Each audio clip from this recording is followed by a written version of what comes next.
Hello, Internet. It's Daniel with Driving and Dragons. And today I'm going to do a little bit of a reshoot. I'm going to start going back over some of my previous topics and taking some of those previous videos and getting them fleshed out. I've got some new audio equipment that will hopefully make up for the poor sound quality in those videos. And today I'm going to go back and revisit Rule Zero and using it in your games to improve things. And hopefully that'll be something that can help out a lot of new game masters. Talk to you soon.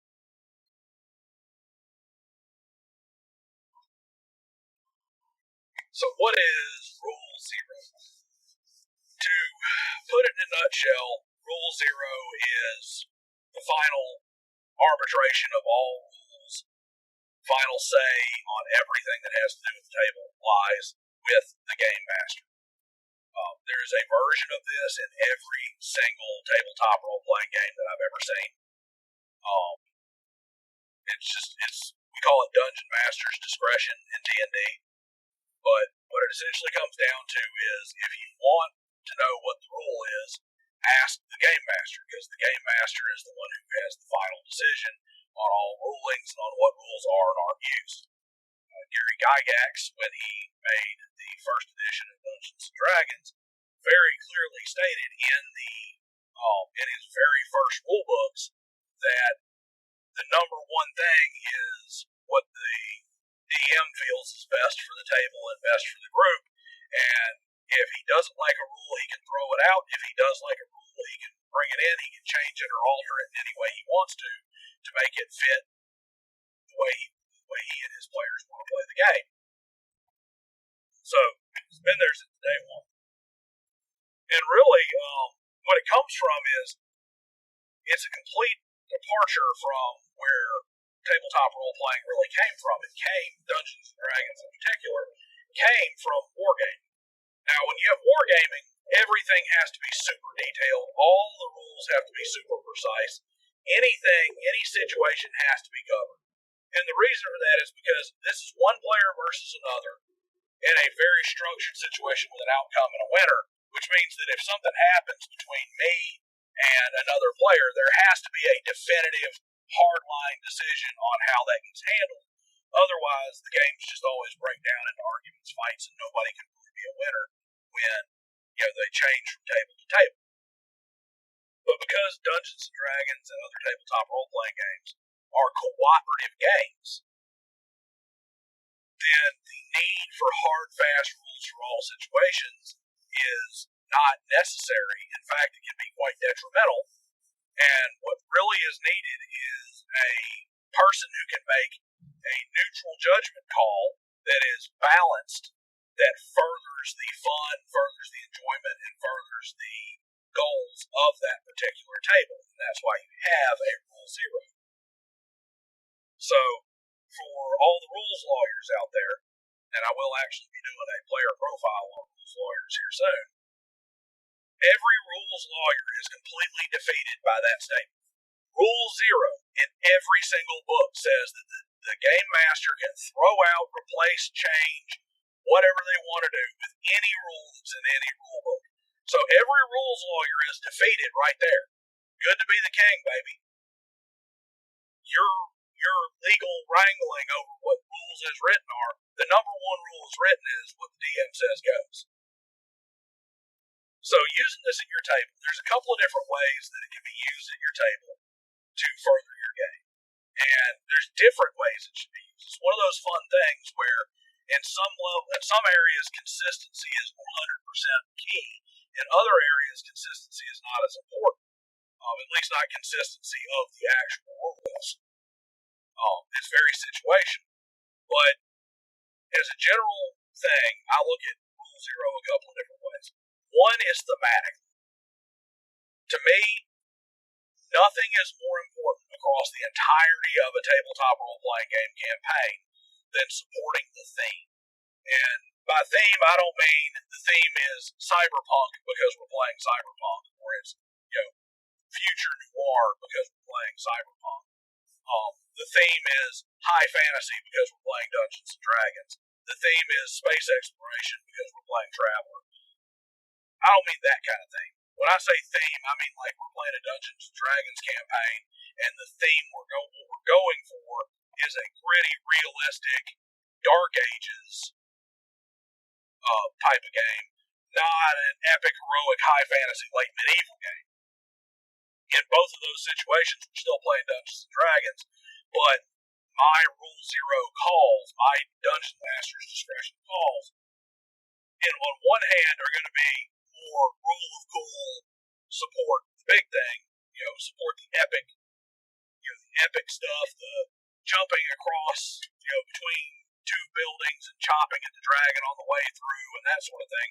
On the other, it's going to be the more gritty, realistic, where it's like, magic sword, prove it's magical. Witches burned at the stake. So your wizard better be careful. And everybody's poor and destitute, and it's hard to find gear and equipment because people don't have it.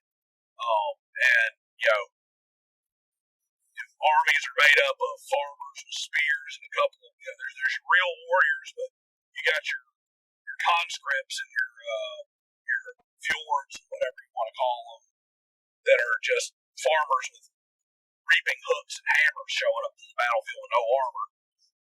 And I'm going to make Rule Zero calls that promote that gritty realism. So thematically is most important to me. That's really the first way.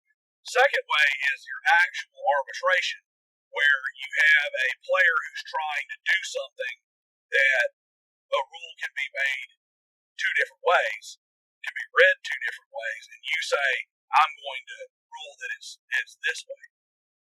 A famous example is a D&D argument that's been out there forever is, does the grease spell produce a flammable grease or an inflammable grease? And that's one of those things where if you make the ruling, you need to be consistent. I can't say grease spell is flammable today, grease spell is not flammable tomorrow, and expect my table to hold together if all my rulings just kind of flip-flop all over the place. It's not situational. It's something very concrete, black and white, and I just change my mind. And if I do that, I need to have a very good reason, and I need to describe and make sure that I very clearly state that very clear reason why I'm making that change to the table, so everybody understands that I'm not just being capricious. And then one of the final ways that Rule Zero can be used, and some people will argue that this is more important, I argue that it's less important, is Rule Zero in advancement of the story, changing the way something works just to impact the narrative. And I don't particularly care for that, because I don't think that, the decisions you make should have consequences, and that's what gives you the story. You don't have the story, and it didn't really work that way, it doesn't make sense, but I'm going to go ahead and rule it so that it does. That's kind of the other way. Then finally, the last one is to promote certain kinds of playstyle. So a fourth way you can really use Rule Zero is to promote certain kinds of playstyle. So for instance, you want to be careful about making very restrictive rulings when your players are being creative if you're trying to encourage them to think more outside the box and be more analytical with how they use their abilities, and you're encouraging them to explore. You might want to be a little bit more strict if you've got a group of players who are quote-unquote trying to be creative, when really all they're doing is trying to find exploits, and maybe you have to be a little more iron-fisted at that point. So this is kind of just that. It is an introduction to me going back into doing Rule Zero content to make up for some of the poor audio I had before, but also this video just kind of tells you what Rule Zero is, some of the broader categories it needs to be used in, and the next one I put out is going to be on using Rule Zero to support the theme, and that is predominantly because supporting the theme, to me, is that is the number one step in making your game world feel more immersive, more real, more lived in, and more like the players are a part of it, their characters are a part of it, and they can get wrapped up in it and believe it when you have everything working to support your theme. So that'll be the first one we go into. like, share, and subscribe. Comment below if you think I'm missing something out of my 4 pieces of using Rule Zero. If there's something you think I need to cover, drop it down there, and maybe we'll go ahead and add that to the list. Or maybe it'll be a subsection on one of the other parts. I'm by no means perfect, nor am I the greatest GM that's ever played any role-playing game, but at the same time, I think I've got a pretty good head on my shoulders for it. But I would love to have some input from some other folks, and I'll see you guys next time.